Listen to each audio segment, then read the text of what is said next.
Créée en 1987 par décret présidentiel, la commune de Yaoundé 2 existe depuis 37 ans aujourd'hui.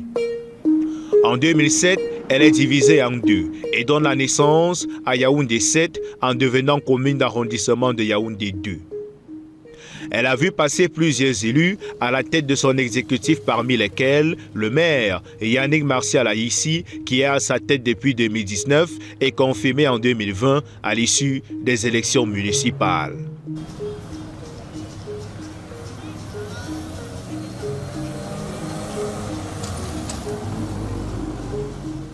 Sur le terrain, ce jeune maire abat un travail jugé remarquable par de nombreux habitants.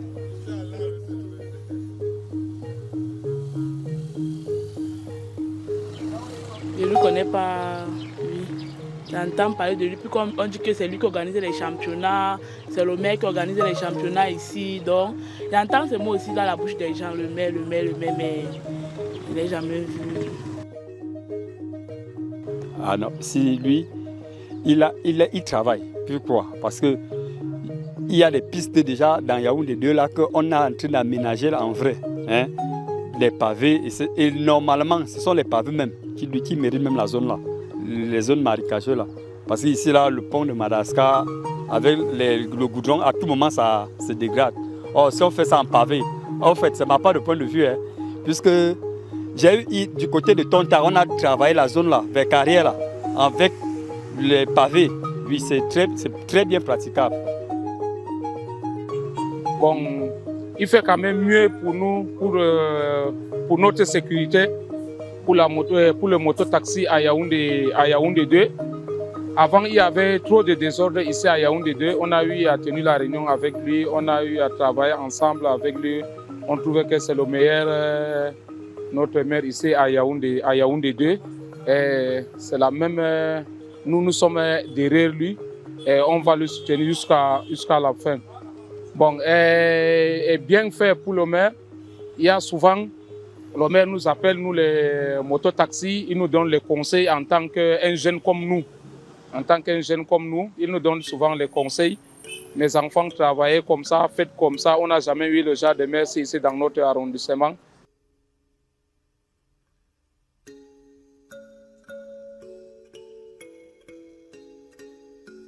Des actions initiées depuis quelque temps qui s'inscrivent dans la continuité, mais qui rompent aussi avec ce qui était fait, car ici, chaque jeudi, des descentes sont effectuées sur le terrain.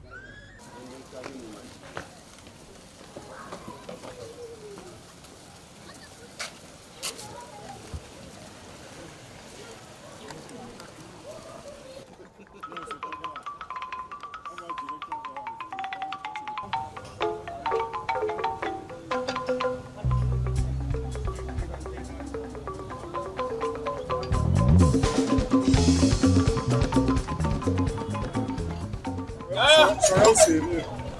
Aidez-nous. Soyons sérieux. C'est pas la blague. On a demandé de libérer. Ça ne veut rien dire. On a dit, tant qu'on n'a pas fini le travail, arranger là-bas. Laissez. Parce que si vous avez l'argent, mais comment faire comment pour travailler? Il faut d'abord appeler tous les chauffeurs pour débarrasser avec les tâches. Soyons sérieux.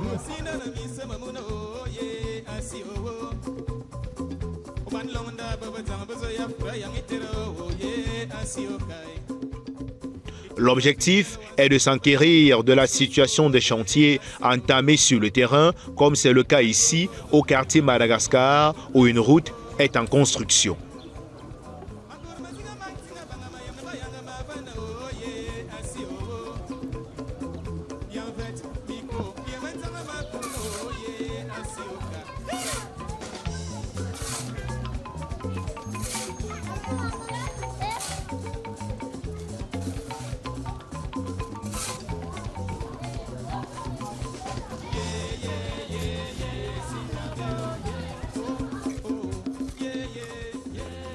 En visitant ce chantier, en ce mois de septembre 2024, le maire Yannick Martial Aïssi ne manque pas de rappeler aux riverains que le développement est une affaire de tous. Un travail fait dans quasiment tous les quartiers de cette commune qui compte environ 300 000 habitants et qui fait plaisir à plusieurs autorités traditionnelles. Nous avons applaudi des deux mains parce que nous avions le plus jeune maire, vous voyez, de la ville, ce qui n'était pas le moindre des privilèges. Bon, maintenant, il s'est mis au travail et le maire ne peut travailler qu'avec les élus et les collaborateurs qu'il trouve en place. Aucun maire, si compétent fut-il, ne peut pas révolutionner une structure telle que qu'une mairie s'il n'est pas accompagné. Alors, ça demande donc tout simplement que les populations comprennent déjà, n'est-ce pas, qu'est-ce qu'il veut faire. Et pour que ces populations comprennent ce qu'il veut faire, il faut que lui-même déjà définisse le cadre de ce qu'il veut faire. Clairement, hein, pour que chaque population aille. En ce qui me concerne mon quartier, je salue particulièrement la réalisation de la route Awolowo, chefferie, donc chefferie de Yaoundé, de la Cité Verte, dans son agglomération appelée Cité Verte Sud. Vous savez que ça a été un long fleuve tranquille. La réalisation a été plusieurs fois annoncée, mais elle a fini par être aboutie. Donc, au jour d'aujourd'hui, il n'y a pas de problème de ce côté-là. Mais c'est une grosse réalisation qui mérite d'être saluée. Si nous avons le plus jeune maire de Yaoundé, l'avenir appartient à la jeunesse. On ne va pas ressusciter des fossiles comme moi pour aller occuper quoi?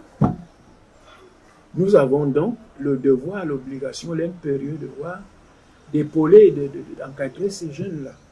Parce que ici, sur le plan personnel, je me suis réjoui de la venue du maire Aïssi, qui a fait preuve de beaucoup d'initiatives. Beaucoup d'initiatives.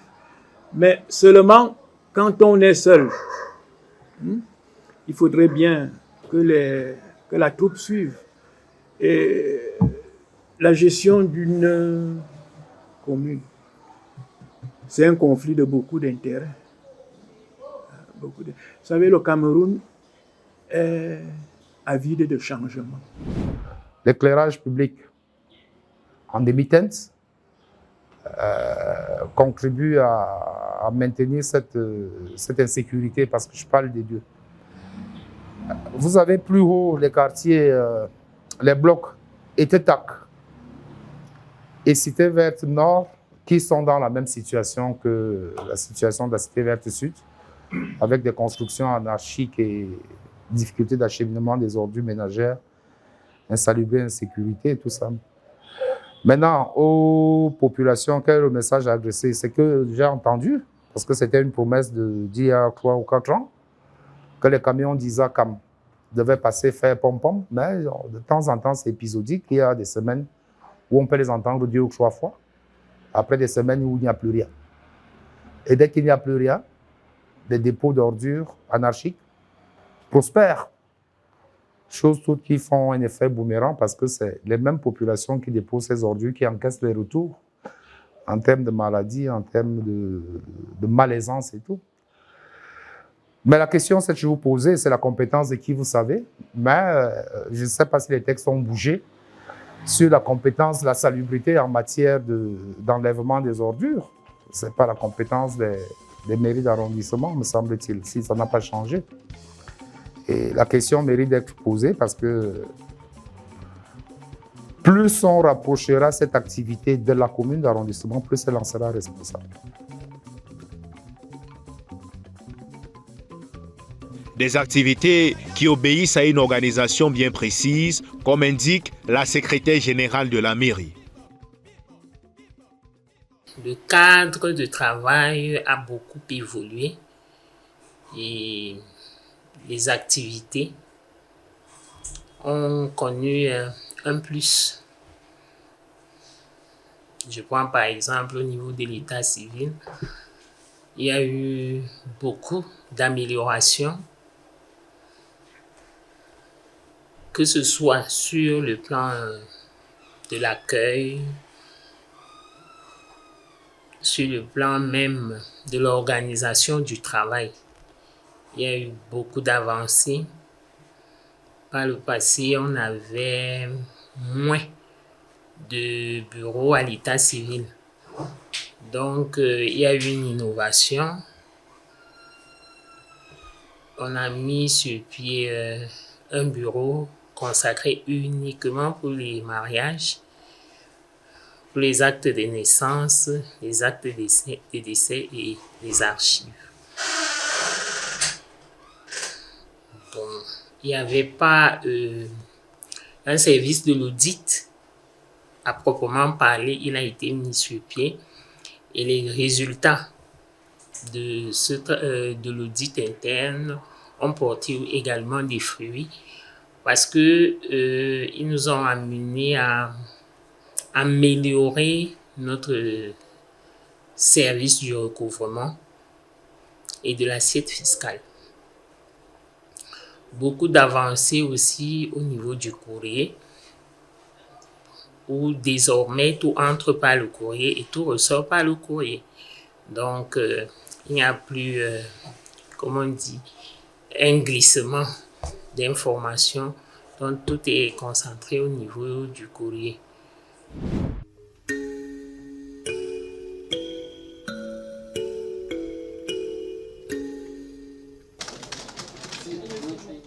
Ici, tous les services fonctionnent normalement et le travail est organisé.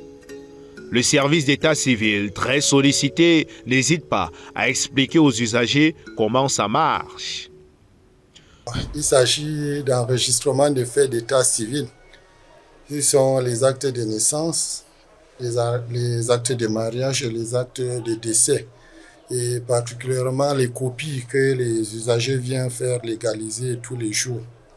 Et pour déclarer une naissance, c'est-à-dire c'est très simple. Et nous avons d'abord la naissance en communauté, c'est-à-dire lorsqu'on a une femme accouche en communauté, elle a 90 jours, c'est-à-dire du jour de la naissance jusqu'à 90 jours pour saisir la commune, c'est-à-dire la mairie est compétente, c'est-à-dire si c'est dans la zone de Yaoundé 2, vous saisissez la mairie, vous avez 90 jours pour déclarer et c'est énorme. C'est-à-dire, elle vient faire cette déclaration, ou bien toute personne ayant une connaissance de cet événement peut venir faire cette déclaration. Mais passer le délai de 90 jours, il faut saisir le procureur de 90 jours à 6 mois. C'est le procureur de la République qui donne une réquisition afin que la mairie enregistre une naissance. Si ça dépasse, c'est-à-dire les 6 mois passent, nous ne pouvons plus enregistrer cette naissance que par jugement supplétif. Bon, voilà la procédure. Ça, c'est quand c'est en communauté. Or, quand c'est dans un centre, dans une formation sanitaire, alors, ce centre de formation sanitaire a l'obligation de déclarer, c'est-à-dire de ne pas remettre les déclarations aux parents, mais de venir déposer au niveau de la commune pour que nous enregistrons ce fait. S'ils ne le font pas aussi dans les 1 mois, parce qu'ils ont 1 mois, et les parents en disposent de 2 mois supplémentaires, ce qui revient à 90 jours toujours. Et s'ils ne le font pas dans les 90 jours, ils saisissent aussi le procureur. Ainsi de suite, si dans les 6 mois ils ne l'ont pas fait, c'est le jugement supplétif. Voilà en quelque sorte ce que la loi a préconisé pour une déclaration de naissance. Il s'agit en fait de l'activité de reprise de l'antériorité qui consiste à numériser l'ensemble des registres d'état civil, à savoir les registres de naissance, les registres de mariage et les registres de décès, issus de la création de la mairie jusqu'à date.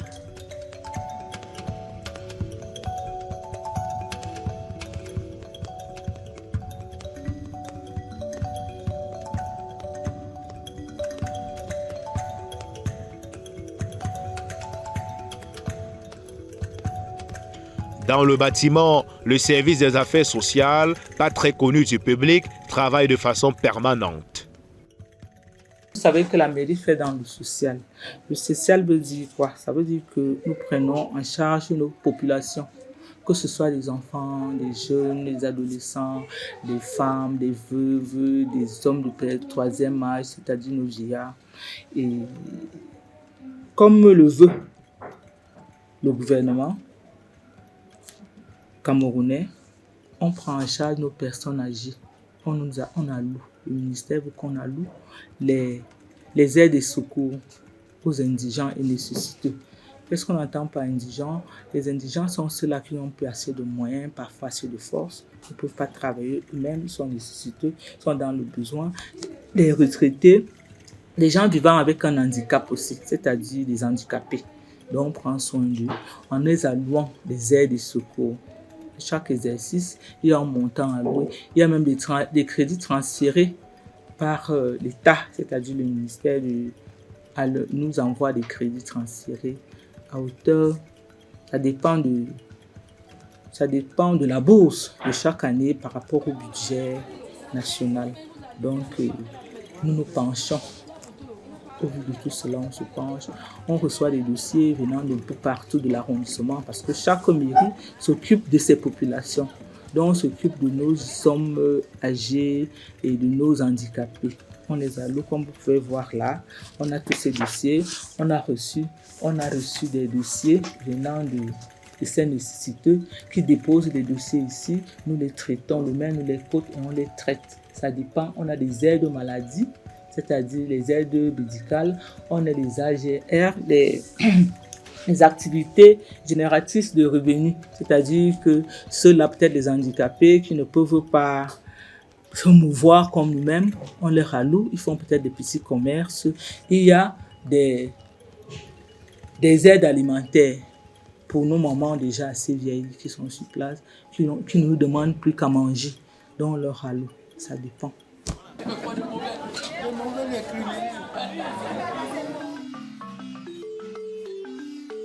Les actions de ce service se sont matérialisées il y a peu avec l'organisation de la Journée mondiale des personnes âgées, durant laquelle des dons ont été remis à ces quelques populations qui ne manquent pas d'afficher leur satisfaction. Pour tout ce qu'il a fait pour nous pour cette journée, que Dieu lui donne une longue vie, qui pense toujours aux vieillards comme nous. Nous, on n'a rien, mais il a pensé à nous et que Dieu lui donne la levant encore. Il lui garde, il lui protège avec toute sa famille. Ce n'est pas n'importe qui. Parce que depuis que le maire est venu ici, les maires passent ici, on n'a jamais vu ça. Ça, c'est un miracle. Le bien est bien à celui qui connaît. Bon, ce que monsieur le maire nous fait là, mais il faut que ça continue pour nous les vieillards. On est fiers, très fiers. Donc, je ne peux pas me mettre à vous dire beaucoup de choses, mais nous sommes très contents de son geste. Nous lui demandons de veiller sur nos enfants, surtout celui-là qui prend de son temps, son énergie, qui pense aux mamans, à ses parents qui sont déjà des vieux, qui sont vulnérables. Et nous qui sommes ici, il y a eu des mères et tout, mais jamais un geste comme ça, on nous appelle, venez, passez, vous prenez ceci. Nous demandons à Dieu de lui ajouter au sensible et de rallonger ses jours de vie pour qu'il puisse continuer à penser au bien-être des populations de Mokolo. Il sait là où il est venu. Il s'agit de l'une des structures les plus importantes de cette administration, dont le travail, pas très souvent bien compris, prend en considération plusieurs éléments. La journée des veuves, ça veut dire quoi? Ça veut dire qu'on a un fichier des veuves de Yaoundé 2e. On a un fichier des handicapés. Comme nous avons des handicapés, on a un fichier des personnes âgées de Yaoundé 2e, c'est-à-dire du 3e âge, c'est-à-dire 60 plus 1 jour. On les considère déjà comme des personnes du 3e âge, donc des personnes âgées. Ça fait que déjà, il y a une journée des veuves qui se célèbre au Cameroun. On a une journée des personnes âgées qui se célèbre aujourd'hui. Parce qu'on est dessus, on est en train de faire des dossiers pour les personnes âgées qu'on doit célébrer dans moins d'un mois, le 1er octobre. À l'extérieur des bureaux, la vie des populations très cosmopolite dans cet arrondissement se poursuit. Impossible de parler de Yaoundé 2 sans évoquer cet espace, le marché Mokolo. Considéré comme l'un des plus grands espaces commerciaux de l'Afrique centrale, il se présente avec des avantages, le coût des produits abordables et la facilité d'avoir toujours ce qu'on recherche. Le nombre de commerçants permet également à la mairie de faire des recettes. C'est le service qui va liquider, qui va émettre toutes les recettes. C'est le service qui va s'occuper de l'ingénierie financière de façon globale. L'ingénierie financière de la commune, c'est-à-dire quoi, comment est-ce qu'on va faire pour avoir l'argent en dehors, ça c'est ce qui concerne les fonds propres, en dehors des dotations et transferts de l'État, comment est-ce qu'on fait pour avoir notre argent? On va appeler ça comme ça, notre argent. Donc, on va réfléchir, on va s'appuyer sur les textes, les lois portant fiscalité locale, les délibérations, pour essayer de recouvrer le maximum de taxes. Ça, c'est de façon résumée le rôle du service. Non, les chiffres n'ont pas de problème.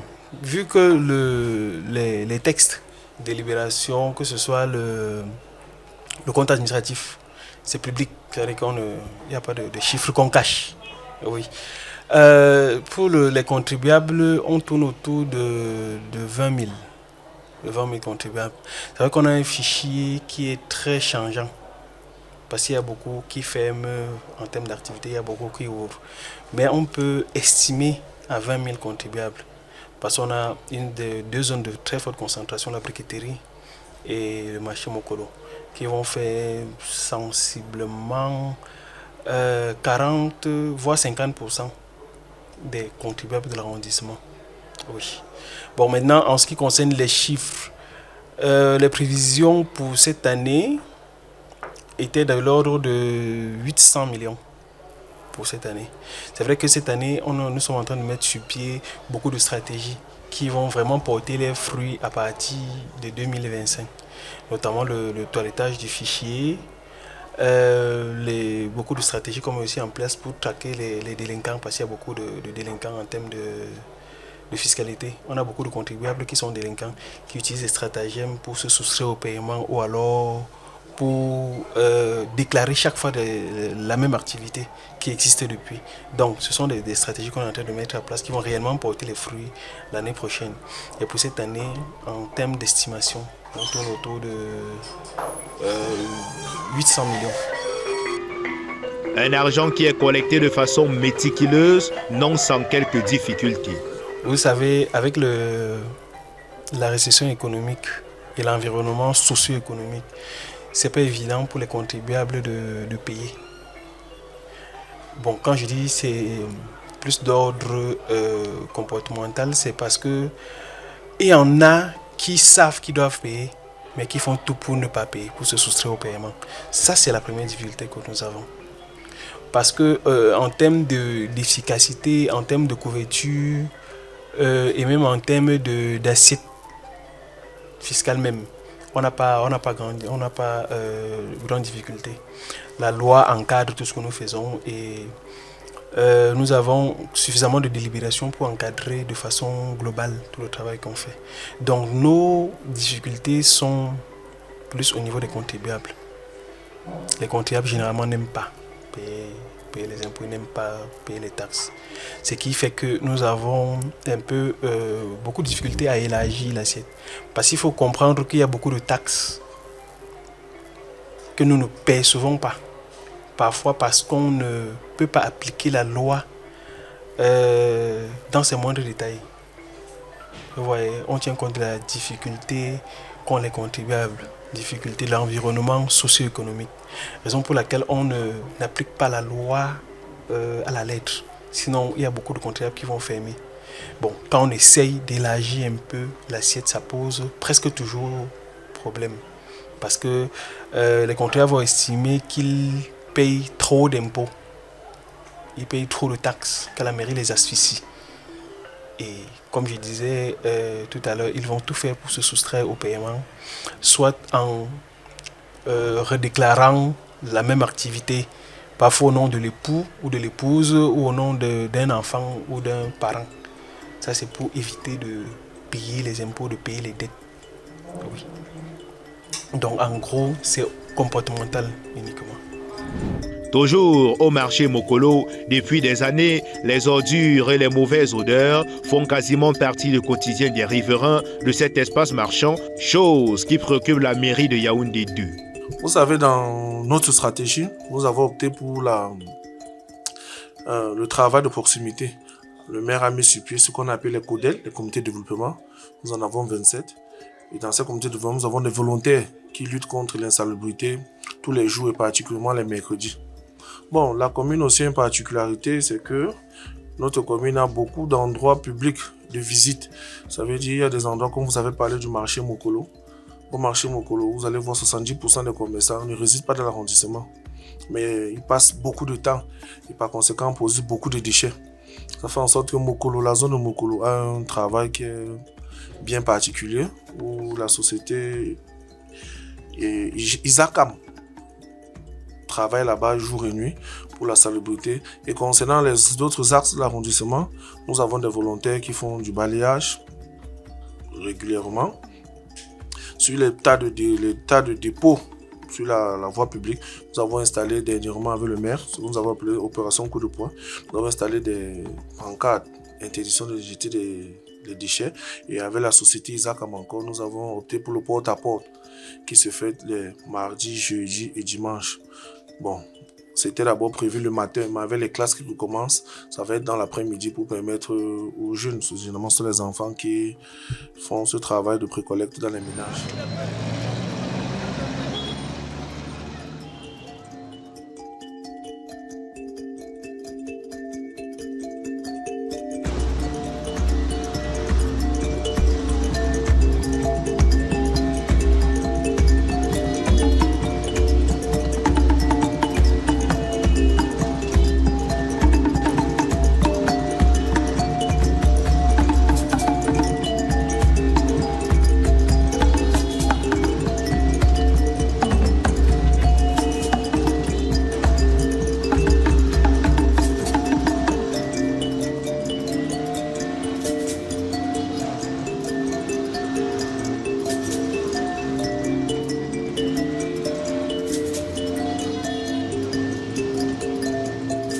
À Mokolo, des milliers de personnes se côtoient tous les jours, chose qui entraîne des conséquences sur le plan environnemental, alors que les services d'hygiène de la mairie travaillent à résoudre le problème.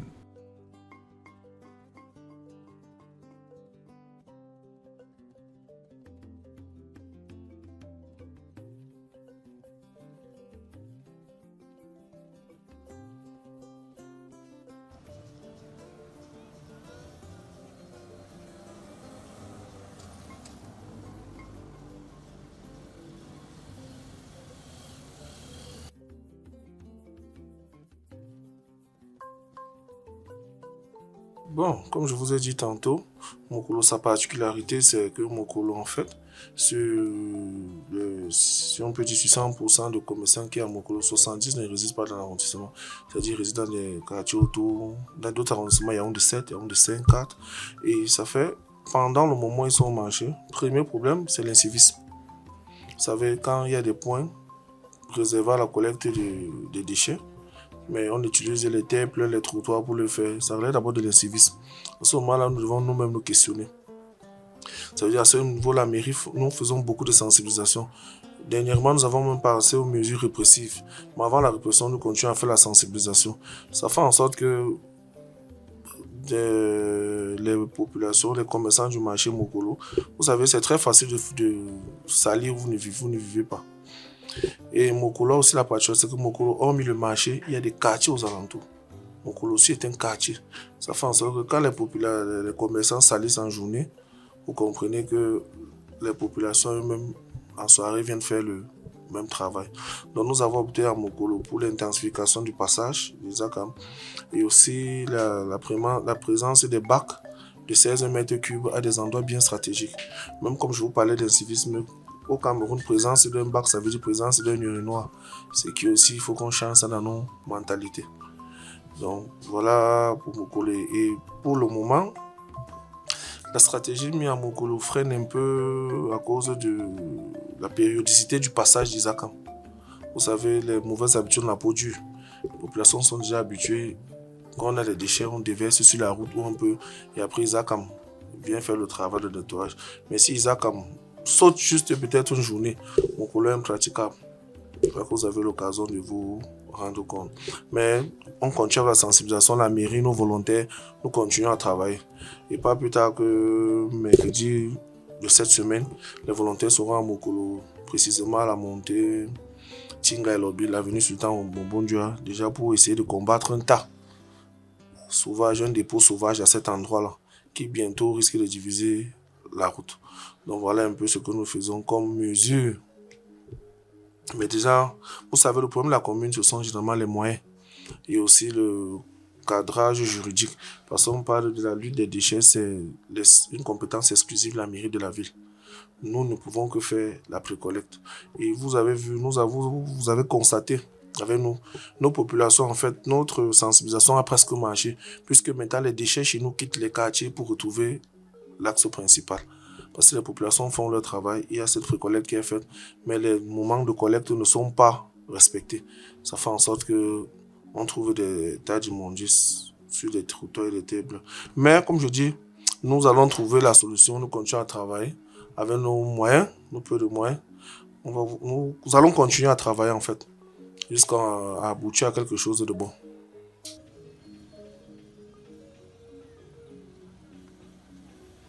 Des actions accompagnées par des activités collectives menées par certaines organisations sur le terrain, comme c'est le cas ici au quartier Jean Vespa, où le comité de développement travaille à la propreté de l'espace. Tel que vous voyez, il y a les notables. Ce sont les notables d'abord qui ont initié ce genre de travaux dans notre quartier, juste parce qu'il fallait que notre quartier soit toujours propre. Maintenant, le maire en a pris avec le nom de Codel, où il faut un peu faire de ménage. Ici, c'est le Codel, Messa Plateau, Messa Angola. Mais c'est Angola qui en a ici. Juste parce que nous voulons mettre notre quartier, donner la propriété dans notre quartier, que ça ne soit pas sale comme ça se retrouve ailleurs. De façon, c'est bénévole. Parce que dire que faire ce travail, cela ne veut dire pas qu'on est en train de nous payer ou de quoi que ce soit. Le maire a pris l'initiative de nous donner le matériel en donnant ce nom de Codel. Vous comprenez? Donc, voilà pourquoi nous travaillons. Notre président, tous les mercredis, nous avons choisi. Tous les mercredis, c'est dans Yaoundé. Des actions consubstantielles à des problèmes posés, car ces populations estiment être dans le besoin. Le quartier surtout, avec nos notables, on s'est entendu. Même au niveau même des populations, plusieurs se disent que c'est un travail qu'on est en train de payer. Et ils veulent à tout prix savoir combien on paye pour pouvoir s'exprimer. Les volontaires qui travaillent avec nous sont avec nous. Il n'y a rien à l'intérieur. Chacun dit. Parce que si dans un village, chacun se lève chaque matin et balaye sa cour, tout le village sera propre. Pendant ce temps, ceux qui ne veulent pas, qui traînent le pas et qui ne viennent pas parce qu'ils savent qu'on est en train de nous payer avant qu'on travaille, eux, ils abandonnent même leur concession sans nettoyer parce que les gens de la mairie viendront travailler pour eux. Pendant que je suis en train de vous raconter cette histoire, il faudrait que cette information passe de telle manière que le gouvernement soit au courant pour nous autoriser même de sanctionner ceux qui ne veulent pas de cette propriété. Parce que quand tu passes devant quelqu'un, tu dis, mais je viens balayer chez toi, tu es là assis, est-ce que c'est normal? Ils se disent, mais on vous paye. On vous paye, non. Comme si, puisqu'on nous paye, on viendra même balayer, même arranger son lit. Vous comprenez? Mais s'il y a déjà l'autorisation du gouvernement, chacun sera obligé, puisque l'homme noir ne peut marcher que s'il y a un bâton derrière pour le fouetter. Nous, comme message, nous demandons à toutes les populations de se joindre à nous, que ce soit dans ce quartier, que ce soit ailleurs, parce que les mêmes difficultés que nous avons même ici, ailleurs aussi, les autres subissent toujours ces mêmes difficultés. Qu'à travers vous, ils pourront comprendre que vraiment, nous faisons le travail comme ça parce qu'on a besoin de faire cette hygiène et salubrité. Ça nous empêche de beaucoup de maladies que d'autres ne savent pas. À quelques mètres de là se trouve ce pont qui peut se détruire à tout instant si rien n'est fait. Pour l'historique de ce pont, voilà, ça a commencé dès le bas âge parce que je suis né dans ce quartier. Nous traversions sur un tronc de palmier. Et après, on a évolué avec les châssis de camions jusqu'à ce que cette manne tombe du ciel pour qu'on puisse avoir le pont en béton que vous voyez là et la route en pavé. Et nous sommes tellement jaloux de cette route et de ce pont que nous ne voudrons pas la voir détériorée. C'est pour cela que nous lançons un vibrant appel à Monsieur le maire, Yannick Aïssi, qui fait déjà beaucoup pour tous les quartiers de Yaoundé, particulièrement pour Messangono, de nous venir en aide. Un appel qui fait écho au sein de l'exécutif municipal où des mesures sont annoncées pour résoudre le problème. C'est vrai, les femmes ont crié, les enfants ont pleuré. Lui qui a la main sur le cœur, il a entendu. C'est la raison pour laquelle il est déjà descendu 2 fois ici avec son équipe technique pour pouvoir toucher du doigt le problème. Et il nous a promis que avant la fin de cette année, ce pont sera réalisé. L'autre difficulté de l'arrondissement de Yaoundé 2, c'est l'insécurité. Plusieurs zones dans cette partie de la capitale politique du Cameroun sont réputées extrêmement dangereuses. Une fois de plus, la mairie de la ville a le plus gros morceau, parce que les routes principales ici sont celles sous la responsabilité, je crois, de la mairie de la ville. Et que les questions d'éclairage soient... C'est vrai que pendant les campagnes, nous avons souvent des bonus de lampadaires. Bon.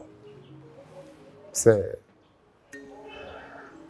passager, mais dans le fond, il faut des actions pérennes pour que l'éclairage public vienne un peu atténuer les effets de l'insécurité.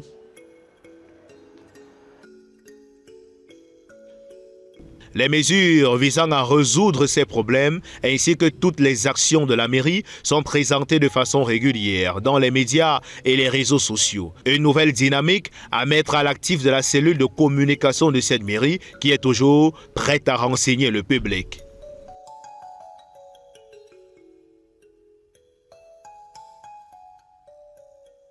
Au niveau de la cellule de communication de la mairie de Yaoundé 2e, nous avons les réseaux sociaux.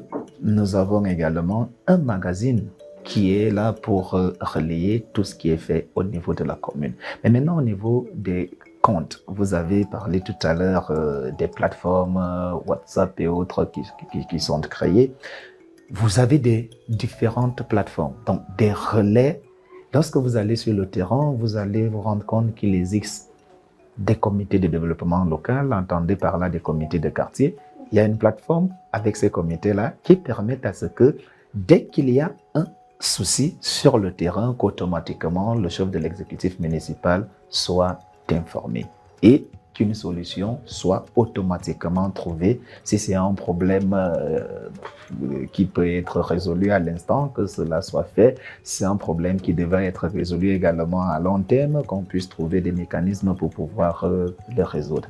Donc il est important à chaque fois d'être en contact avec des administrés, avant maintenant de penser également aux internautes, parce qu'il faut d'ailleurs le souligner, non seulement vous avez un cœur de cible, mais vous avez également une cible plus large qui peut vous accompagner, ne serait-ce que lorsqu'il s'agit de la coopération décentralisée. La mairie a besoin de moyens financiers, et pour pouvoir avoir ces moyens financiers, il faut des partenaires qui puissent l'accompagner. Accompagner des efforts qui sont déjà faits par le chef de l'exécutif municipal. C'est pour cela que nous mettons donc un accent sur des comptes qui sont d'ailleurs certifiés. Lorsque vous allez sur, je prends un cas Facebook par exemple, vous allez retrouver le compte La Mairie de Yaoundé 2 qui est certifié, et à partir de là, nous relayons, et ça donne une certaine crédibilité aux activités qui sont menées et une certaine confiance aux partenaires qui voudraient donc vous accompagner, de savoir que leur financement est bien suivi, consommé par ceux de droit. Cela montre également, nous avons des fils et filles de Yaoundé 2 qui ne sont plus sur place, qui sont partout dans le monde et qui voudraient suivre ce qui se passe dans notre municipalité, c'est une opportunité pour nous de pouvoir les toucher. Le maire porte une double casquette. Non seulement il est celui-là qui est appelé à trouver des solutions pour pouvoir améliorer le cadre et les conditions de vie des populations. Et en communication, on a pour habitude de dire si vous ne dites pas ce que vous faites, les autres diront ce que vous ne faites pas. Et si les autres disent ce que vous ne faites pas, vous êtes obligé de vous défendre. Pour éviter de se défendre, il est donc important de mettre la bonne information à la disposition des internautes, des administrés, qu'ils sachent concrètement qu'est-ce que la mairie de Yaoundé 2, qu'est-ce que le maire fait au quotidien pour améliorer ce cadre de vie-là. Vous savez, il y a tellement de récupération sur le terrain. Donc, il est important. Et la communication, vous êtes mieux placé d'ailleurs pour le savoir, qu'il est à chaque fois important de revenir sur ce qui est fait, ce qui a été fait et ce qui sera fait.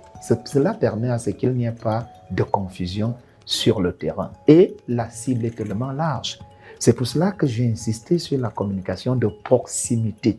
Lorsqu'on voit un homme de terrain, un maire qui est tout le temps proche de ses administrés, qui suit lui-même avec ses principaux collaborateurs les différents chantiers, cela vous donne encore plus de force au niveau de la communication, de relayer avec des images réelles, des images qui sont, je dirais même, quotidiennes, pour que vous puissiez les mettre à la disposition de ceux qui vous suivent. Si, pendant qu'il est sur le terrain, les résidents sont peut-être occupés par autre chose, il serait bien important qu'à leur retour, si quelqu'un d'autre voudrait leur raconter ce qui n'est pas vrai, qu'il leur suffit d'aller sur le compte de la mairie ou alors de se connecter sur les différentes plateformes qui ont été créées, soit par la communication, soit par les leaders de la municipalité, parce que vous avez des leaders jeunes. Vous avez d'ailleurs toute une plateforme qui a été créée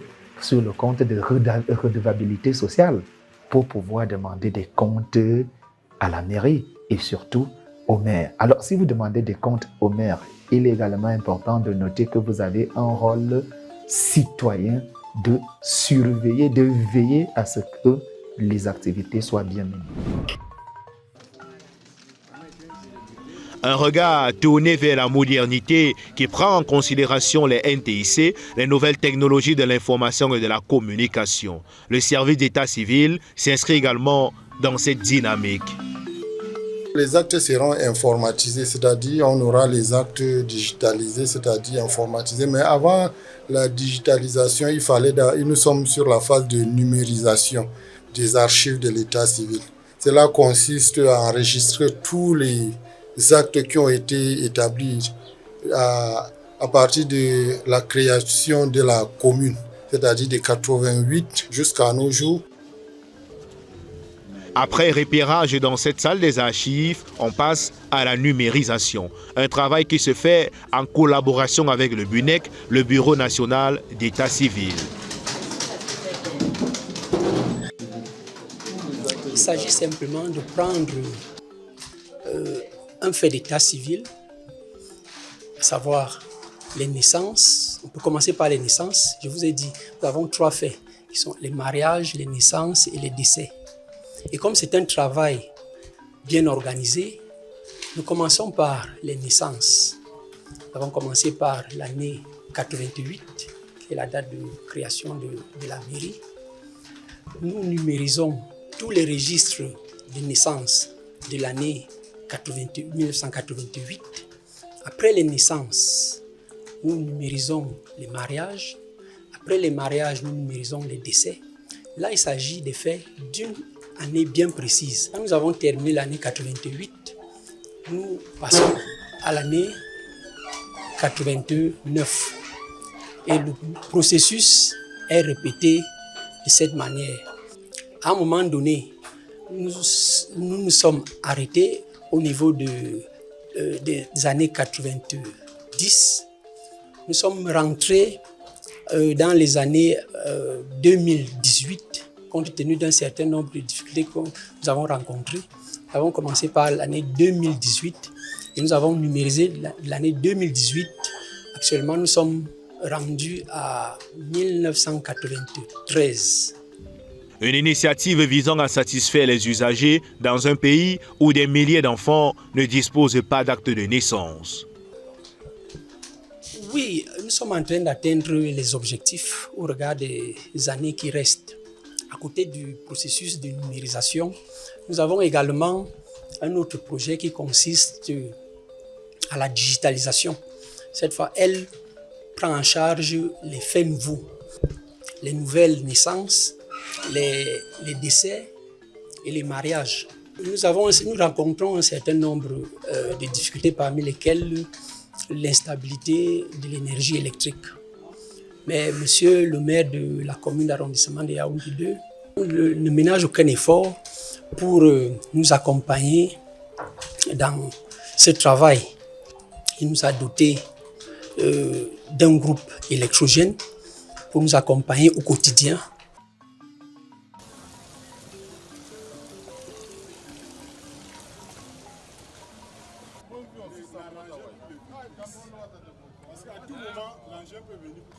Devant les actions initiées par le maire de Yaoundé 2, les réactions du public et des autorités traditionnelles sont partagées entre appréciation, conseils et recommandations. L'un des arrondissements les plus, les plus délicats, vous voyez un peu. Et aujourd'hui, bon, on voit la police municipale dehors qui exerce, qui fait son travail et tout, avec l'appui des autorités administratives de l'arrondissement. Bon, quand vous-même vous regardez, vous réalisez quand même que l'arrondissement a un certain calme. Vous voyez? Oui, comparativement au nom qu'on connaît de l'arrondissement, qu'on connaissait de l'arrondissement Yaoundé 2e. Comme quoi, la brique qui effrayait tout le monde quand tu entends parler de la brique et tout. Mais bon, il y a une politique que les maires ont mis sur pied avec le sous-préfet, ont mis sur pied. Ils fonctionnent avec les présidents de sites. Donc, ils ont créé une plateforme, les présidents de sites, les associations, les syndicats, ils les ont jumelés pour travailler ensemble afin de pouvoir contrôler l'arrondissement. Et ça a été une bonne initiative pour moi. Voilà. Et nous pouvons attendre que des améliorations. Nous n'aurons pas le monde parfait demain matin. Il est aussi question de ressources et il est question de tenir en compte toute l'harmonie de l'ensemble de la commune. Il n'y a pas que ma chefferie, mais je suis très intéressé à voir les choses s'améliorer sur tous les plans, sur le plan de la salubrité. Une petite action locale peut être envisagée pour soulager les ménages. En termes au moins de stockage, je ne vais même pas parler de tri, parce que le tri c'est encore un rêve, dès que ça se passe ailleurs. Tout type de déchets sont déposés dans les mêmes endroits. Quand même des techniciens de la gestion des déchets, donc attendre du tri. Qu'est-ce que l'arrondissement peut y faire? On a vu des tentatives de solutions locales. La mairie de la ville avait donné 1 ou 2 motocycles pour tout l'arrondissement de Yaoundé 2. L'incompréhension des uns et les autres. Parce qu'un chef, vous êtes seul. Ça va? Vous êtes seul et vous êtes obligé parfois de voir les choses que les autres ne voient pas. Et le plus difficile, c'est de leur faire admettre ça. Vous voyez? Nous avons, par exemple, ici, notre maire, notre jeune maire.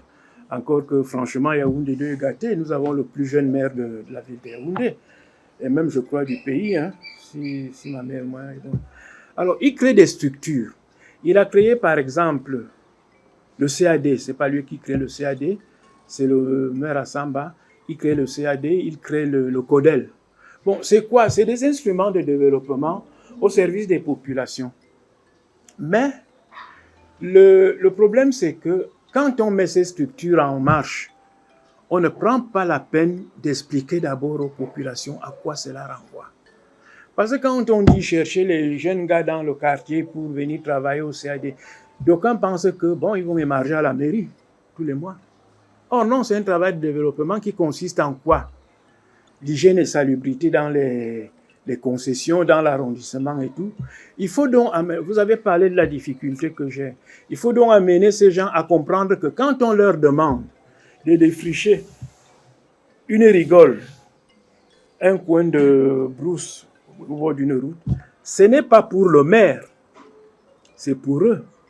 Parce que le serpent qui est caché dans ces herbes-là n'ira pas mordre le maire dans son bureau. Les moustiques qui sont dans les caniveaux n'iront pas piquer le maire. C'est nos enfants. Alors, eux qui s'étaient mis en tête qu'on leur parle du CAD, ils se disent qu'à la fin du mois, ils auront quelque chose. Ils ont de la peine. Ce message est difficile à passer. Et c'est ce qui a fait qu'au départ, il y a eu un engouement. Mais après quelques mois, les gars, ils se sont fatigués, ne voyant rien venir. Et si vous leur dites que travailler, c'est pour vous-même et tout ça, voilà une des difficultés. Moi, je comprends le bien fondé du CAD, mais comment le faire comprendre à toute la masse? Et c'est de là qu'est venu, n'est-ce pas, le franchissement, disons l'échec de cette structure, qui était une structure formidable. Parce que si on se dit, on va se liguer là pour que tous les mercredis, on fasse l'hygiène et propreté dans... Ce n'est pas obligatoire, c'est pas comme ce que nous voyons dans les marchés, puisque les gens le font un peu comme s'ils étaient obligés. Mais non, quand quelqu'un a compris qu'en curant la rigole devant ma maison, c'est pour protéger mes enfants du palu, après des années, ça vient tout seul. Ça vient tout seul, puisque on n'a même pas besoin d'être payé pour ça.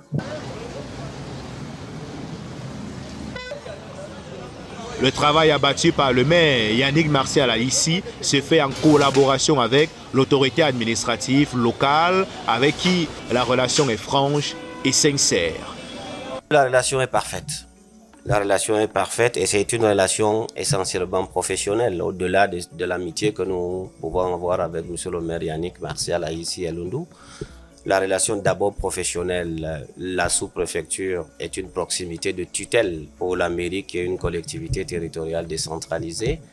Le maire, le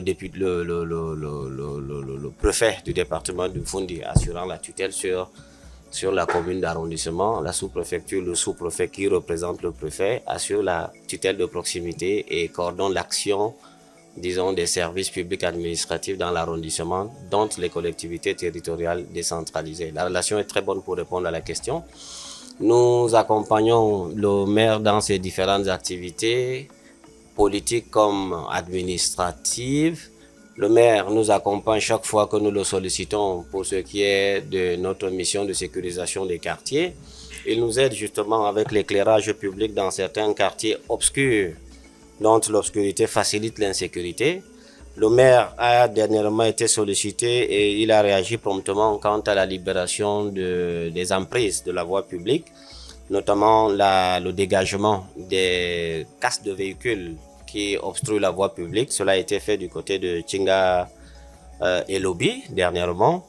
Le maire actionne, accompagne au quotidien et descend sur le terrain pour voir le travail des CODEL, entendus comme comités de développement locaux, les comités de développement locaux, qui sont sur le terrain de manière régulière afin pour nettoyer et actionner le développement de chaque quartier. La relation est très bonne donc. La sécurité est une affaire de tous. Chacun doit jouer son rôle.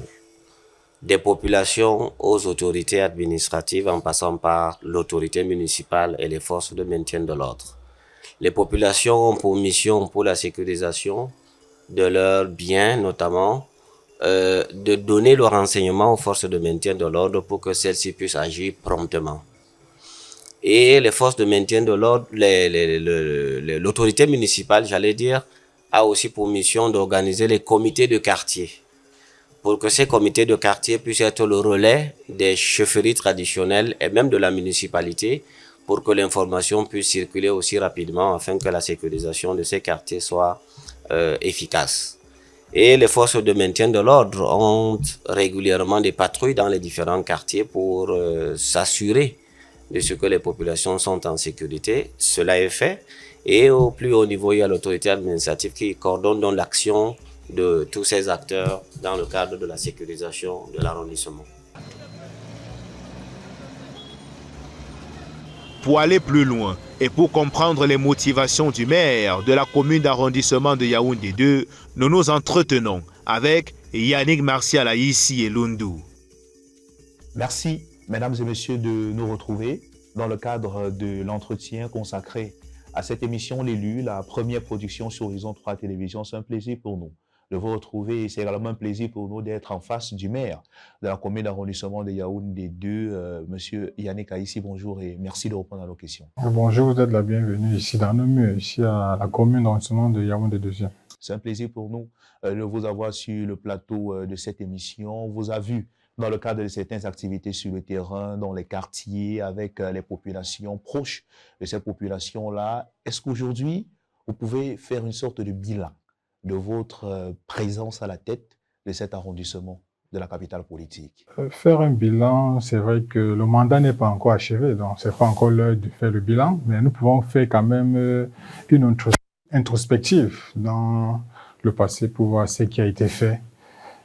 Depuis que je suis à la tête de la commune de Yaoundé 2, je dirais que plus maintenant, nos missions sont justement reparties dans plusieurs domaines. Nous avons le domaine de l'éducation, nous avons le domaine social, nous avons le domaine économique, nous avons le domaine en termes d'infrastructures de travaux. Donc, dans tous ces domaines, nous avons eu à mener des actions.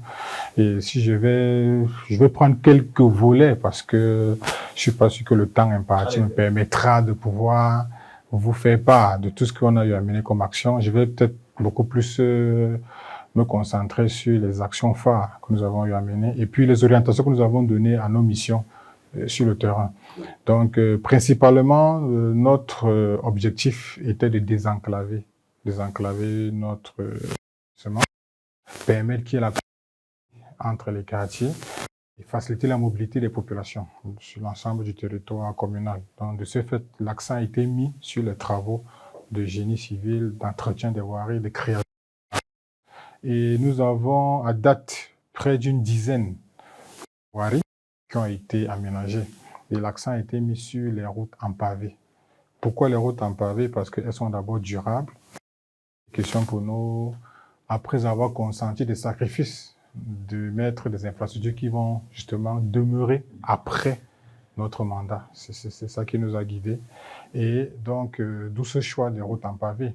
Et si vous circulez dans notre arrondissement, si vous partez à la Cité Verte, si vous partez à la montée sans publicité, montée Journal Épervier, nous avons fait presque 1 kilomètre de route en pavé et des routes également en enduit tricouche. Si vous partez du côté des Tétac, toujours dans de la Cité Verte et de la Carrière, on a fait des routes en pavé, également des routes en tricouche. Voilà. Si nous revenons un peu du côté de Madagascar, la boucle de Madagascar, lorsqu'on entre en face de la brigade de Madagascar, on contourne, on sort derrière le lycée.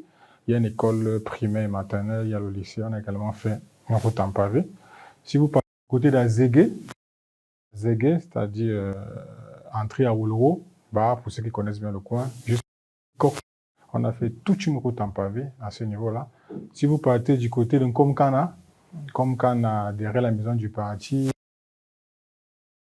également une route en pavé.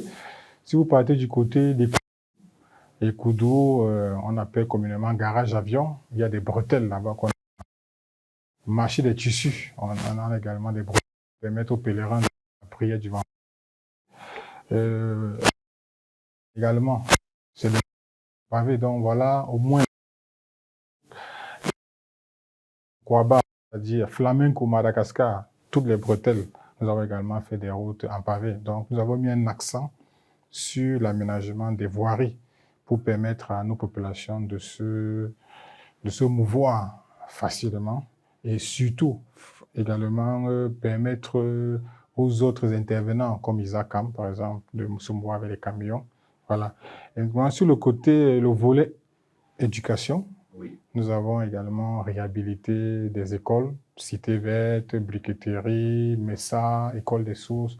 Nous avons presque une dizaine d'établissements d'enseignement maternel et d'enseignement primaire qui ont été réhabilités Il y a des salles de classe, il y a des toilettes, il y a les bureaux des responsables d'école, directeurs ou directrices d'école. Nous avons également aménagé ces bureaux. Nous avons facilité pour les enfants. Vous avez les latrines, c'est très important.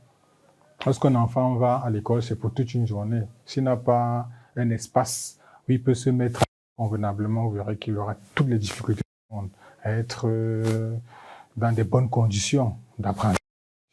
Également, nous avons également le volet santé.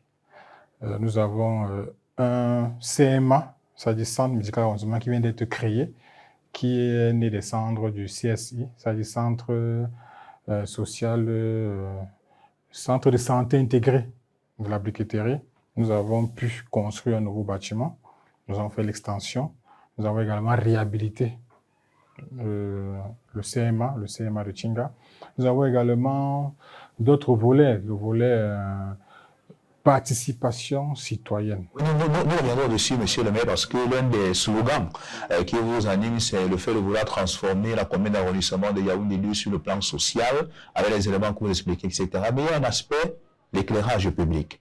L'arrondissement de Yaoundé 2 est considéré par beaucoup d'habitants de la capitale comme étant l'un des arrondissements les plus criminogènes, avec les agressions qui se multiplient. On parlera du marché Mokolo tout à l'heure. Concrètement, au niveau de l'éclairage public, qu'avez-vous fait? L'éclairage, nous avons également en 2020, 2019, 2020, l'entame de mon mandat, Yaoundé 2 villes lumière, nous avons pu fournir dans les communes. Bon, nous savons les ampoules, les lampadaires de vie. Donc, je crois, 5 ans après, il est question pour nous de renouveler cette opération. Mais est-ce que cela justifie l'insécurité dans l'arrondissement? Nous sommes un arrondissement qui est un peu soit à Yaoundé 1er, soit à Yaoundé 6, soit à Yaoundé 7. Donc, nous sommes un peu comme un arrondissement pour. Donc, il se pourrait qu'il y ait des personnes ou alors qui sont mal et qui viennent poser des actes criminogènes dans notre municipalité et qui repartent. Donc, c'est vrai que nous sommes tous responsables avec les populations de ce qui nous arrive, mais est-ce qu'on va pour autant jeter le pauvre sur la municipalité à cause de la criminalité? Je ne pense pas. Mais nous faisons à notre niveau tout le nécessaire pour accompagner les forces de maintien de l'ordre. Déjà, nous étions aujourd'hui, j'ai participé à une réunion très importante qui avait été convoquée par le sous-préfet concernant l'insécurité dans les quartiers comme Cana 1, 2 et 3. Donc, c'est une conjugaison justement d'efforts entre les populations, les responsables et également les forces de maintien de l'ordre. Donc, c'est cette triptyque-là qui nous permet de faire reculer et de réduire la criminalité dans l'arrondissement. Le palais des sports de Yaoundé, parce que l'aspect insécurité est quand même un élément qui préoccupe beaucoup les Camerounais qui nous regardent dans le cadre de ce programme. Concrètement, qu'est-ce que vous comptez faire pour, à votre niveau, résoudre ce problème? Et puis, est-ce qu'il y a une date pour la remise sur pied de ces quelques éclairages publics qui sont déjà défectueux dans certains quartiers? Bon, déjà, au niveau de l'éclairage public, il relève de 2 faits. Il y a un fait qui est du ressort de la mairie de la ville. Nous avons par exemple les voies principales, c'est-à-dire les voiries primaires et secondaires, c'est-à-dire les routes principales de la ville sont en principe relèvent de la compétence de la mairie de la ville, c'est-à-dire l'éclairage des très hauts lampadaires dans les grandes villes, particulièrement Yaoundé, relève de la mairie de la ville. Nous, les communes d'arrondissement, sommes beaucoup plus voués à nous occuper de l'entretien et de l'éclairage public dans les quartiers. C'est pour ça que je disais, nous avons lancé une opération il y a 5 ans. Nous avons pourvu une grande majorité des quartiers en lampadaires. Mais comme j'ai dit, c'est également pour nous l'occasion d'interpeller nos populations. Ça veut dire quoi? Lorsqu'on fournit un lampadaire avec toutes ses composantes, lorsque l'ampoule est grillée et qu'il faut remplacer la lampe, c'est important également que les populations, à travers le comité des quartiers, à travers les regroupements associatifs, puissent accompagner les efforts de la municipalité. C'est ce qu'on appelle partenariat gagnant-gagnant. Donc nous espérons que, à travers ces signaux d'insécurité, que les uns et les autres vont se réveiller et pourront venir appuyer l'action de la municipalité qui concernera déjà à remplacer les ampoules partout où il le faut et surtout entretenir le réseau de lampadaires publics parce qu'il y en a également qui sabotent ces réseaux-là. Et c'est ça qui entraîne dans la criminalité dans les municipalités. Nous allons également accompagner ceux qui veulent, parce qu'on dit souvent « aide-toi, le ciel t'aidera », ceux qui veulent nous soutenir dans la mise en place de comités de vigilance pour accompagner en appui matériel. On peut leur fournir du matériel pour ces volontaires qui pourront se proposer pour assurer la sécurité dans le quartier. Les populations sont également certainement invitées à jouer un rôle dans la lutte contre l'insalubrité. L'arrondissement de Yaoundé 2 est l'unité administrative, la circonscription dans laquelle se trouve le marché Mokolo, un lieu assez atypique en termes d'insalubrité. Monsieur le maire, la question aujourd'hui, parce qu'on connaît, c'est pas l'apanage de Yaoundé 2, la capitale politique du Cameroun est dans une situation, tous les Camerounais peuvent le constater.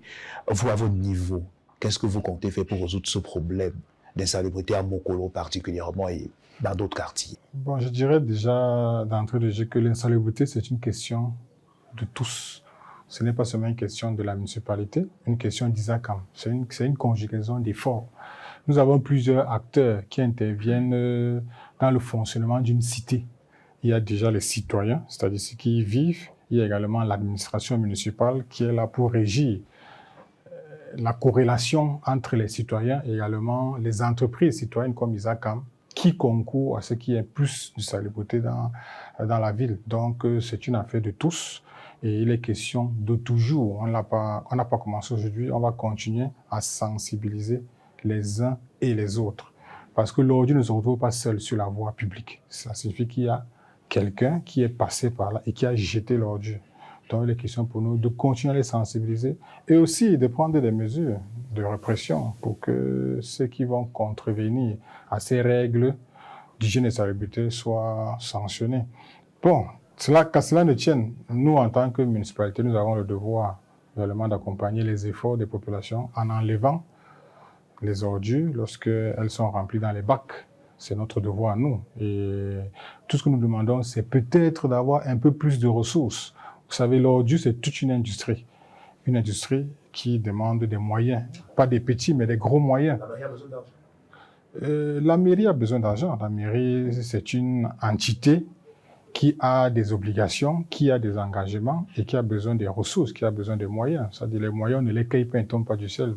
On va vers les contribuables, on va vers les opérateurs économiques qui sont installés dans notre municipalité, qui doivent s'acquitter de leurs obligations fiscales.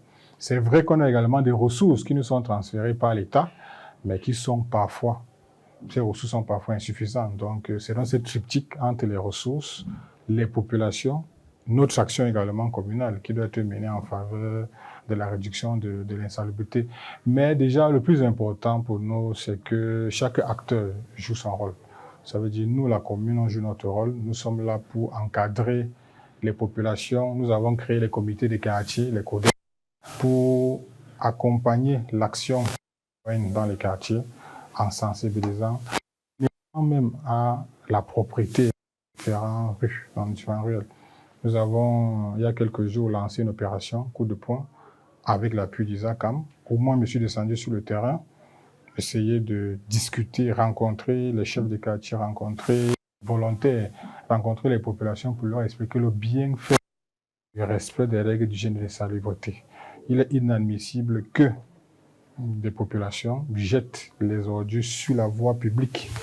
Vous voyez un espace où ne passe, mais tout le monde a jeté sa poubelle à cet endroit-là. Nous avons fait des plaques signifiées aux populations de garder les ordures à la maison avec de ramassage hebdomadaire. Je crois que c'est 3 fois par semaine. Donc, qu'elles puissent conserver les ordures à la maison et au passage des camions d'ISACAM, ils peuvent donc sortir avec les poubelles qui seront jetées dans les gros camions ISACAM. Je crois que si cette action est respectée par les populations, on verra moins d'états d'immondices et moins d'ordures un peu partout dans les ruelles. Et c'est pareil pour le marché Mokolo, c'est-à-dire il est question de sensibiliser les commerçants, conservez vos ordures et au passage des camions ISACAM, vous pouvez donc vous rapprocher et mettre à la disposition d'ISACAM. Si tout le monde joue sa partition, je pense qu'on aura moins d'insalubrité dans la cité capitale. C'est un message que vous passez. Vous insistez beaucoup également sur les comités de quartier que vous avez eu à mettre en place. Et vous, dans votre mandat, vous avez beaucoup parlé à un moment donné de la valorisation du potentiel jeune. On parlait tout à l'heure des pavés qui sont fabriqués par certains jeunes qui permettent de résoudre les problèmes de désenclavement de certains secteurs dans votre unité administrative, dans votre circonscription municipale. La question aujourd'hui, c'est ils sont nombreux qui disent ne pas être intéressés, par exemple, par les activités que vous menez. Ils critiquent négativement ce que vous faites. On a rencontré certains Camerounais qui disent ne même pas vous connaître, le maire de la commune d'arrondissement de Yaoundé 2. À ce niveau-là, est-ce qu'il y a un message à passer à ces populations qui semblent ne pas être intéressées par les activités que vous menez? Justement, c'est le problème que nous rencontrons au quotidien, c'est que certains de nos concitoyens, ce n'est pas tout le monde, certains ne s'intéressent pas à la chose publique. Tout part d'abord des attitudes et des habitudes des uns et des autres. Ceux qui jettent des ordures sur la voie publique, c'est parce qu'ils ne respectent pas la chose publique. Et cela se ressent également dans les rapports et la méconnaissance des actions qui sont menées par les exécutifs communaux, en l'occurrence Yaoundé 2. Ça veut dire quoi? Nous avons des Camerounais qui ne s'intéressent pas à ce que l'État fait, à ce que la commune fait, qui ne veulent même pas connaître qui est maire. Donc, de ce fait-là, ils s'enferment. Ils restent cloîtrés sur eux-mêmes. Un être humain est fait pour s'ouvrir. C'est-à-dire qu'on est ouvert au monde. On est ouvert à l'autre. On est ouvert à l'extérieur. Donc, c'est assez regrettable qu'on est dans ce type de concitoyens qui ne vivent que pour eux. Donc, non pas le sens vraiment du service public, le sens du partage, parce qu'un homme qui a des valeurs de partage cherchera à savoir qui est son voisin, qui est son maire. Bon, il ne se fait pas trop tard, la commune, déjà, pour un jeune, je vais peut-être me concentrer sur les jeunes, nous communiquons suffisamment. Ça veut dire, si vous prenez 10 jeunes, au hasard, 9 ont un téléphone. Je dirais le 10e peut-être s'est fait voler le téléphone ou peut-être n'a pas encore les moyens d'acheter un téléphone. Mais 9 jeunes sur 10 ont un téléphone. Et lorsqu'ils ont un téléphone, le plus souvent ce téléphone, c'est un téléphone Android. Ça veut dire qu'il est soit sur Facebook, soit sur WhatsApp, soit sur... Bref, ils sont dans les groupes, les forums. Et forcément, sont au parfum des informations qui sont relayées ou qui sont partagées dans ces divers médias sociaux. Et notre commune communique à suffisance sur toutes ces actions. Maintenant, il y a même les journaux. Je crois que plus d'une fois, la mairie a eu à mener des actions qui ont été relayées dans les journaux, la presse privée, les ainsi de suite. Donc, on ne me dira pas qu'ils n'ont pas des téléviseurs chez eux, qui n'ont pas les journaux. Donc, c'est plutôt un appel à ceux-là qui ne veulent pas s'informer. Parce que quand on veut s'informer, on sera au parfum de tout ce qui est justement mené comme action dans la commune et au profit des populations. Donc, si on veut se développer, si on veut évoluer, il faut qu'on s'ouvre à l'extérieur, on essaie de voir ce qui se passe autour de nous. Et forcément, on sera au courant des actions qui sont menées, développées par la commune, par le maire et par les autres acteurs, les autres acteurs de la vie publique. On va de Bankolo dans un instant, mais sur l'aspect épanouissement de la jeunesse, il y a une question. Monsieur le maire, c'est... Bon, on voit dans certaines municipalités la construction des aires de jeu, les espaces afin que les jeunes puissent se divertir, hormis les lieux de loisirs qu'on connaît dans un pays comme le nôtre. Est-ce que la mairie de Yaoundé ne pense pas à la construction des stades, des espaces où les jeunes peuvent, au-delà des divertissements dans les boîtes de nuit, les mailles, etc., puissent y aller, par exemple? Nous y pensons. Nous sommes en train d'élaborer un projet qui est même déjà bouclé. Et il est question pour nous, dans le cadre du développement de ce projet, d'aménager un espace où les jeunes pourront jouer au football, un espace zoné avec des gradins dans un quartier de la municipalité. Mais nous faisons face à quelques difficultés sur le plan de la mise en œuvre administrative et formelle. Mais nous avons commencé justement à mettre sur pied des infrastructures sportives qui pourront aider nos jeunes, non seulement à Oui, mais également à développer leur talent pour ceux qui ont des talents dans certaines activités sportives. Donc nous avons un projet où il est prévu la construction d'un terrain de foot, la construction d'un gymnase fermé. Donc le projet est bouclé et les financements même sont prêts, mais nous sommes juste en train de régler les questions foncières avec les populations riveraines qui sont ayant droit, qui sont propriétaires de cet espace. Parlant de questions foncières, ils sont nombreux les responsables du ministère des Domaines, du cadastre et des affaires foncières qui avaient été sanctionnés par le patron de ce département ministériel, Henri Béaïssi, après l'éboulement de terrain survenu le 8 octobre 2023 à Bankolo, un quartier de votre unité de commandement. On avait dénombré 29 morts officiellement, avec de nombreux blessés, plusieurs personnes dont les domiciles ont été détruits.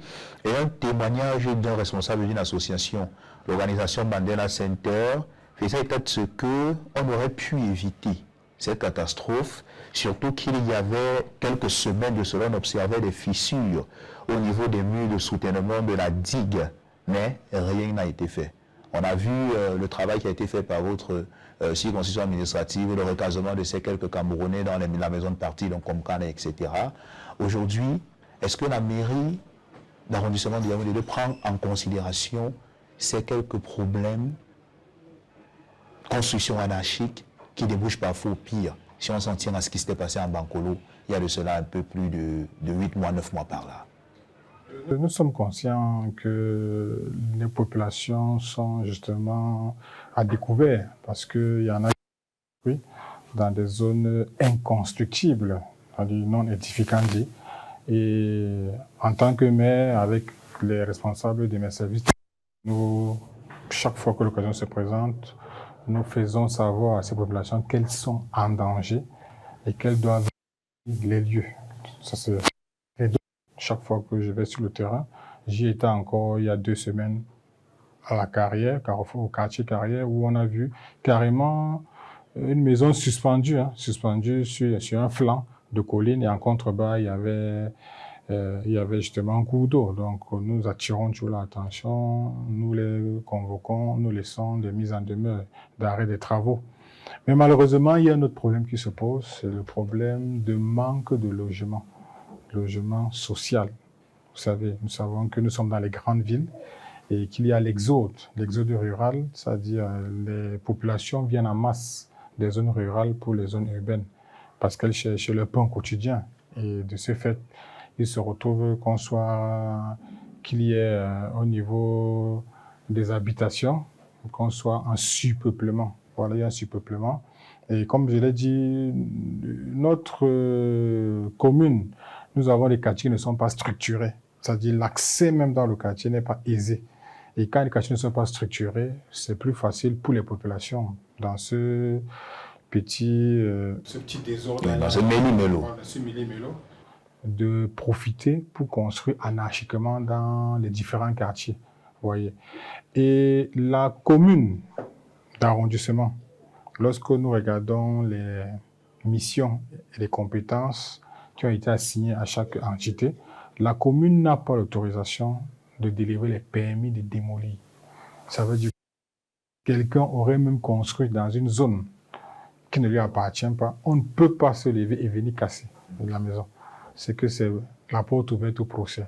Donc nous devons plutôt nous rabattre sur la mairie de la ville qui, elle seule, a compétence pour signer ou pour délivrer les permis de démolir. C'est la raison pour laquelle il y a une maison avec des fissures, vous ne pouvez que sensibiliser.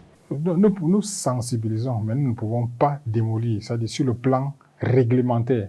Voilà. C'est vrai que lorsqu'une maison menace ruine ou de tomber, là, on peut, de façon exceptionnelle, demander aux occupants de sortir pour démolir ces maisons. Mais en même temps, il y a un volet social. On a pour mission de protéger les populations, mais si on les protège en les mettant à la rue, c'est à ce niveau que nous sommes parfois nous sommes un peu partagés. C'est-à-dire qu'au moment de sanctionner, au moment d'agir, parce que nous allons expulser des populations, maintenant, on les recase où? C'est la question qui va se poser. Donc, Pour le moment, ce que nous faisons, c'est beaucoup plus sensibiliser, sensibiliser et sensibiliser. Nous espérons que nous pourrons trouver des moyens qui vont nous permettre d'aménager les espaces de construire des logements sociaux et de recaser ces populations. Donc, il ne faudrait pas qu'on règle un problème, on en crée un autre. On va régler le problème d'expulsion. Oui, on va les expulser. Maintenant, on va en créer un autre. On va vivre où? On va habiter où? Donc, voilà l'action qui nous sera posée par ces populations-là. Donc, pour le moment, nous ne faisons que sensibiliser. Et nous espérons plus tard avoir les moyens pour construire et recaser ceux qui sont dans les zones d'accès difficiles ou des zones à risque. Voilà un peu ce que Yannick Martial, Aïssi Lundo était notre invité dans le cadre de votre programme élu. Merci à vous d'avoir suivi cet entretien. On se retrouve pour d'autres rendez-vous, mesdames et messieurs.